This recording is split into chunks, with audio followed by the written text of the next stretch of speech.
fún wa ó ti tọ́ka wa sí àwọn gbólóhùn tí a máa wí tó máa já sí wípé ìrántí ni fún ọlọ́ọ̀bá àlejò ọlá.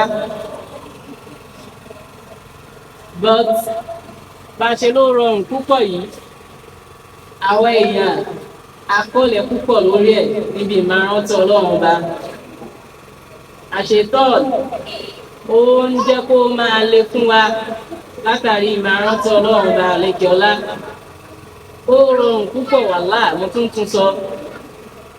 But àṣetọ́ọ̀ òun ló ń jẹ́ ó máa le fún wa because kí ló wà bẹ́ẹ̀ ibikíbi tó bá wà kó rántí ọlọ́run ọba kó dárúkọ ọlọ́run ọba àlejò ọlá. Adẹ̀tún ní Ànábì wa Muhammad ti tọ́ka wá sí àwọn ìrántí tí wọ́n máa bá àsìkò kankan mu. Látàrẹ̀ tá a bá wá rí pé a lè máa ṣe àbí àná Ànábì wa tún ṣe ní ìrọ̀rùn fún wa torí pé inna dina yusr ẹ̀sìn Islam ẹ̀sìn tó rọrùn ni. Nípa pé àtúmọ̀ yìí tánàbí ni a máa ṣe Ànábì tún ṣe ní ìrọ̀rùn fún wa wípé pé o dáàbá túmọ̀ ìmọ̀ pé bísímìláì síwájú gbogbo nǹkan yóò máa já sí pé ìrántí ni fún ọlọ́run ọba àlejò ọlá.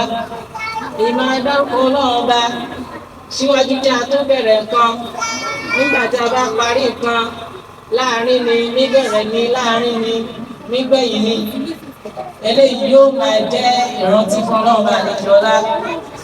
Nígbàkúgbà tá a bá ti ń ṣe yálà àmọ̀ yìí tàbí bí náà ṣe ní àbí àkọ̀dárúkọ bísímìlá. Ọlọ́run bá àlejò ọlá ó ń ṣàlàyé fún wa pàtàkì ìmárántí òun ọlọ́run bá. Ọlọ́run bá sọ nínú Súrátù Bákọ́rà àyà 152. Ọlọ́run bá ní ẹ rántí èmi ọlọ́run èmi náà sì rántí yín. Ọlọ́run ní kí ni o kí a máa rántí ọ̀rọ̀ ọlọ́run bá yóò ṣe kí ni o yóò rántí wa sí dáadáa. Níbi ìmárántí ọlọ́run bá náà fi ń yé wa pé òun ọlọ́run bá yóò ṣe kí ni o yóò rántí àwa náà. Èyí ọlọ́run bá fi ń dá wa lójú níbẹ̀ ni pé ìdábà tí rántí òun ọlọ́run bá yóò ṣe kí ni o yóò rántí wa. Àwọn àmàmà òun náà tún tọ́ka sí eléyìí fún wa nínú àdíìsì rẹ̀ níbi tọ́lọ́run bá ti sọ pé òun yóò máa bẹ pẹ̀lú àwọn ẹrú rẹ̀. Ànábì ló ń sọ̀rọ̀ o. Wọ́n ní Ọlọ́run bá ní òun yóò máa bẹ pẹ̀lú àwọn ẹrú rẹ̀ níwọ̀n ìgbà tí wọ́n bá ti rántí òun Ọlọ́run ọba, níwọ̀n ìgbà tí wọ́n bá ti ń dárúkọ òun Ọlọ́run ọba, níwọ̀n ìgbà tí wọn ò yẹ wọn ò gbò, àwọn wọn kò dúró àyàfi kí ó máa ṣe kí ni o kó máa rántí Ọlọ́run ọba kó máa dárúkọ Ọlọ́run ọba nígbàkúgbà. Ànábì tó wá ń jóyè wá ń pé ẹnìkan ò ní máa rántí Ọlọ́run ọba àyàfi kí ìrántí Ọlọ́run ọba tó rántí Ọlọ́run ọba yìí kó jẹ́ okùnfà tí yóò fi kúrò nínú ọmọ ẹni tó ń dẹ́ṣẹ̀. Ìmárántí Ọlọ́run ọba yìí yóò yọ kúrò nínú ẹni tó ń ṣe kí ni o tí ó ń dẹ́ṣẹ̀ torí gbogbo ìgbà ó ń dárúkọ Ọlọ́run ọba ó ń rántí Ọlọ́run ọba nígbàkúgbà. Ẹ má gbàgbé a sọ fún wa pé oníranran ọ̀nà la lè fi rántí Ọlọ́run ọba àlékè ọlá. Lára ìrántí Ọlọ́run ọba ó pọ̀ wàláhì. Lára ẹ̀ ní ìmáa kírun àrántí Ọlọ́run ọba ni. Ìmáa kírun ṣe ìrántí ni tọ́lọ́run bá dẹ̀ sọ nínú Al-Qur'an. Ìmáa kírun tọ́lọ́run ọba ìrántí ni ìrántí Ọlọ́run ọba ni Adhikir ni. Ọlọ́run bá ń sọ fún wa wípé Ọlọ́run bá ń sọ nínú Súrátù Jumu'ah.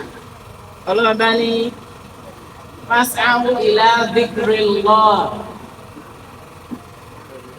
Ọlọ́run bá ní níbi tọ́lọ́run ti ń dárúkọ pé ìmáa kírun fún wọn Ọlọ́run bá ìrántí ni láti ibi tó ti bẹ̀rẹ̀ yá ayọ́ alladhina amanu idha nudiya lis-salati min yawmil jumu'ah fas'aw ila dhikrillah. Ọlọ́run bá ní ẹ̀yin tẹ́ ẹ bá gbàgbọ́ lóhùn Ọlọ́run bá idha nudiya lis-salati min yawmil jumu'ah. Tí ẹ bá ti gbọ́ pé wọ́n pèpè síbi ìjọsìn fún Ọlọ́run bá nígbà wọ́n pèpè síbi pé kí ẹ wá kírun níjọ́ Jímọ̀. Ọlọ́run bá ní fas'aw ila dhikrillah. Ẹ súré tètè ẹ yára lọ síbi kíni o ila dhikrillah. Ọlọ́run bá ní kí ẹ yára lọ síbi ìrántí Ọlọ́run bá. Níbi ìbàyẹ̀ Ọlọ́run bá ń tọ́ka sí ìmáa kírun. Ọlọ́run bá ń tọ́ka sí pé ìrántí ni ó jẹ́ fún Ọlọ́run bá. Nínú ayé àyè Ọlọ́run bá ń tọ́ka sí pé ìmáa kírun fún Ọlọ́run bá ìrántí ni yóò máa jẹ́ fóun.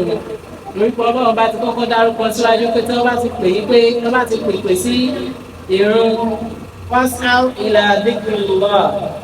Ọlọ́run bá ní ẹ súré tètè ẹ sáré ẹ fi nǹkan tẹ́ ẹ ṣe sílẹ̀ ẹ ṣe kí ni o ẹ lọ síbi ìrántí òun Ọlọ́run bá. Léyìí tó ń túmọ̀ sí wípé ìmáa kírun fọ́lọ́run bá ìrántí ni ó jẹ́.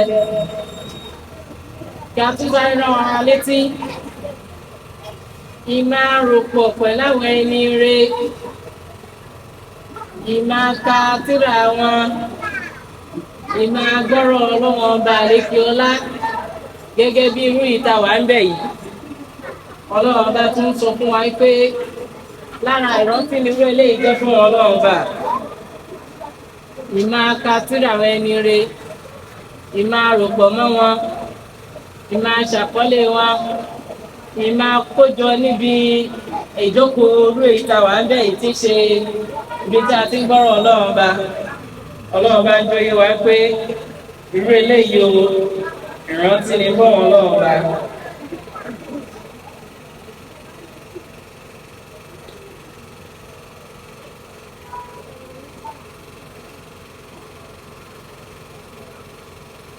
Lára ìrántí Ọlọ́run bá òun ni àwọn àdíkàr tí a ń ṣe ní àárọ̀ àti ní àṣálẹ́.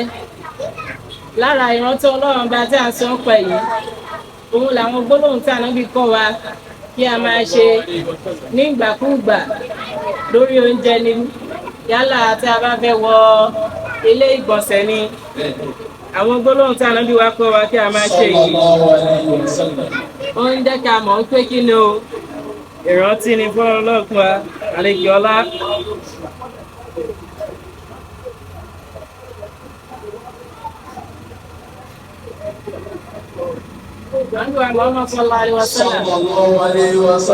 Oúnjẹ yé wa lára àwọn gbólóhùn ìrántí Ọlọ́run bá tó ga jùlọ tí a lè máa sọ fún wa. Ànábì sọ fún wa lára àwọn gbólóhùn tí a lè máa pè tó ń jẹ́ ìrántí Ọlọ́run bá tó ga jùlọ. Ànábì ní sallallahu alaihi wasallam kí máa ṣe alhamdulillah ní ìgbàkúgbà ìrántí ni yóò máa jẹ́ fún Ọlọ́run bá àlékè ọlá. Máa ṣe alhamdulillah ó dùn mọ́ wa nú ni ohun tá a fẹ́ ni máa ṣe alhamdulillah ìrántí ni fún Ọlọ́run bá. Ọlọ́run bá wa alhamdulillah mo dúpẹ́ fún Ọlọ́run bá. Èyí náà yóò ń túmọ̀ sí Adhikir, ń túmọ̀ sí pé kí ni o àrántí Ọlọ́run bá.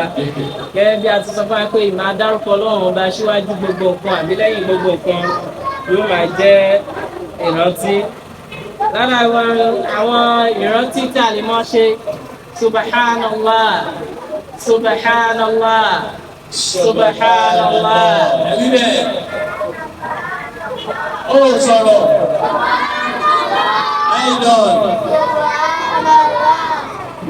Ìmáa ṣe àpamọ́ Ọlọ́run bá àlejò ọlá. Ìmáa gbọ́ Ọlọ́run bá tóbi. Allahu Akbar. Allahu Akbar. Allahu Akbar.